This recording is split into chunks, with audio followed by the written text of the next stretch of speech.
Nak bagi korang tips sikit. Siapa yang suka menanam-nanam tapi tak hidup? Suka nanam tapi tak hidup. Kau tengok dia hasil ni. Kan tengok ni. Aku tanam ni. Naik kan. Tunas-tunas dia semua naik. Cantik. Apa semua sekali. Okay. Tips dia sebenarnya simple je.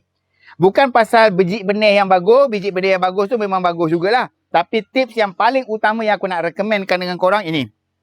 Tanah semayan ni.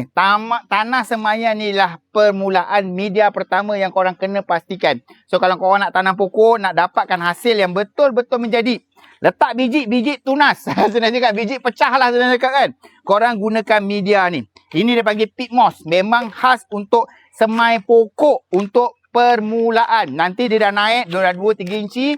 Kau nak pakai tanah apa pun. Kau nak pakai sekam ke. Kau nak pakai sabut apa. Nak pakai kokopit ke, nak pakai apa ke, terpulang. Tapi untuk permulaan, korang gunakan peat moss ni. Yang ini saya letakkan kat dalam beg kuning tau. Simple saja cara dia macam ni je. Cara nak apa cakap, nak tanam ni. Letakkan tanah dulu.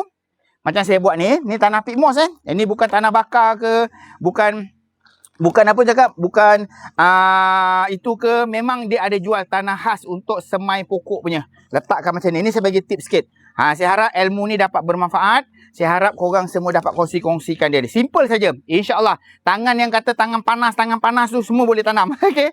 So, letakkan macam ni. Padatkan sikit. Tapi tak payah padat-padat sangat pun. Padatkan sikit. Ambil air. Basahkan dulu boleh. Ataupun letak biji benih terus. Letak sawi ke apa semua. Letak satu. Lepas tu ambil air. Basahkan sikit. Basahkan sikit. Dah simpan. Simpanlah. Macam ni saya ada greenhouse. Saya simpan kat dalam greenhouse. Potensi untuk dia bercambah lebih tinggi. InsyaAllah. So yang ni saya letakkan ni. Siapa nak peat moss. Nak dapatkan hasil tanaman yang betul-betul berkesan. Korang gunakan tanah peat moss ni. InsyaAllah. Menjadi punya. Okay. Try. Cuba try. Pergi ambil kat dalam beg kuning aku sekarang ni.